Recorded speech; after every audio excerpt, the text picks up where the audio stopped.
अस्सलाम वालेकुम friends, world wide information में आप सबको वेलकम। मैं हूं जमाल अब्बासी और आज जिस टॉपिक पर बात करूंगा वो है कॉलोनियलिज्म एंड एम्पेरियलिज्म। डिटेल से जानेंगे इस वीडियो में कि कॉलोनियलिज्म क्या है और एम्पेरियलिज्म क्या है। चलते हैं आज के टॉपिक की तरफ। अगर 19th और 20th सेंचुरी का टाइम पीरियड देखा जाए तो इस टाइम पीरियड को कहा जाता है एज ऑफ एम्पेरियलिज्म। लेकिन यहाँ पे हमारे पास एक क्वेश्चन राइज होता है कि हम इस टाइम पीरियड को एज ऑफ इम्पीरियलिज्म ही क्यों कहते हैं, एज ऑफ कॉलोनियलिज्म क्यों नहीं कहते। हम एज ऑफ कॉलोनियलिज्म भी यूज़ कर सकते हैं पर हम इसको एज ऑफ इम्पीरियलिज्म ही क्यों कहते हैं। अब अगर आप इस टाइम पीरियड को एज ऑफ कॉलोनियलिज्म भी कहें तो वो गलत नहीं होगा, लेकिन जो सही लफ्ज़ इस टाइम पीरियड के लिए यूज़ किया गया है उसको एज ऑफ एम्पीरियलिज्म ही यूज़ किया गया है। अगर हम कॉलोनियलिज्म और एम्पीरियलिज्म के डिफरेंस की बात करें तो ये दोनों जो वर्ड्स हैं इनके मीनिंग डिफरेंट हैं, इनके अंदर ये आपस में इंटरलिंक ज़रूर हैं, इसीलिए हम इसको एज ऑफ एम्पीरियलिज्म के साथ एज ऑफ कॉलोनियलिज्म भी कह सकते हैं। तो इट मीन्स इनके अंदर बहुत सी चीज़ें आपस में इंटरलिंक हैं, लेकिन इनके जो मीनिंग हैं वो डिफरेंट हैं, जिनको आज की वीडियो में हम डिस्कस करते हैं। स्टार्ट करते हैं कॉलोनियलिज्म से। कॉलोनियलिज्म डिराइव्ड हुआ है वर्ड कॉलोनिया से।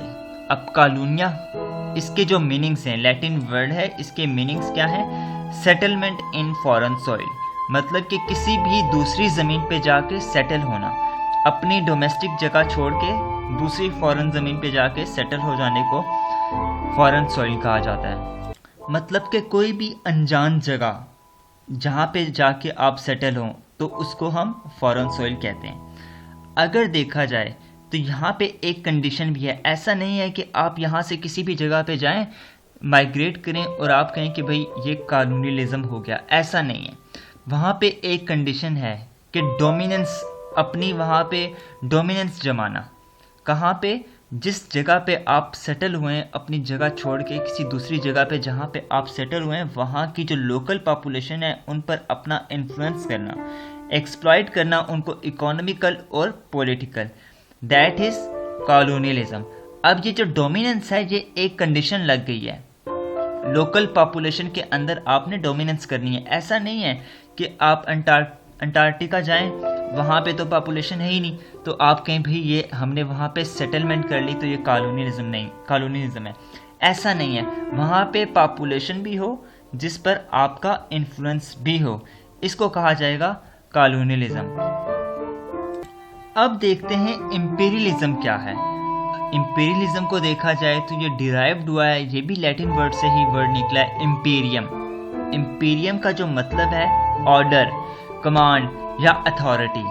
तो अब ये जो तीन वर्ड हैं, ऑर्डर, कमांड, अथॉरिटी, ये क्या डोनेट करते हैं? ये बता रहे हैं it donate the power and authority of one country. एक स्टेट की पावर, उसकी अथॉरिटी को ये शो कर रहे हैं, मतलब कि उनकी पावर और उनकी अथॉरिटी कितनी दूर तक फैली हुई है।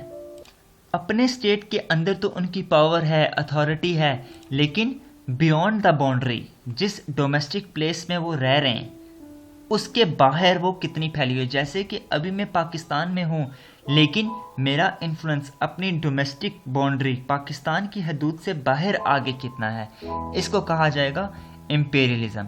अब ये जो इम्पीरियलिज्म है ये एक पॉलिसी भी इसको कहा जाता है। अब ये जो पॉलिसी है, इस पॉलिसी के थ्रू एक स्टेट अपनी पावर और इन्फ्लुएंस को दूसरी टेरिटरी तक कैसे एक्सटेंड करता है, ये इस वजह से इसको कहा जाता है imperialism is also a policy. अब कैसे वो एक्सटेंड करेगा उसके लिए दो वेज बता दिए गए हैं, एक है डायरेक्ट वे और दूसरा है इनडायरेक्ट वे। अब हम डिस्कस करते हैं पहले डायरेक्ट वे क्या है, डायरेक्ट मेथड क्या है जिससे हम अपना इन्फ्लुएंस दूसरी टेरिटरी में बना सकते हैं। अब डायरेक्ट मेथड ये है कि एक मुल्क जैसे कि पाकिस्तान है, सपोज कर लें ये एक पावरफुल कंट्री है, यूएसए को सपोज कर लें, यूएसए इज पावरफुल स्टेट, ठीक है, वो पावरफुल कंट्री है, वो क्या करे, किसी दूसरी टेरिटरी में जाए, उसको कॉन्कर करे, उस पर कब्जा कर ले, उसको फतह कर ले। फतह करने के बाद वहाँ पे क्या स्टैब्लिश करे, सेटलमेंट, वहाँ पे सेटल हो जाए।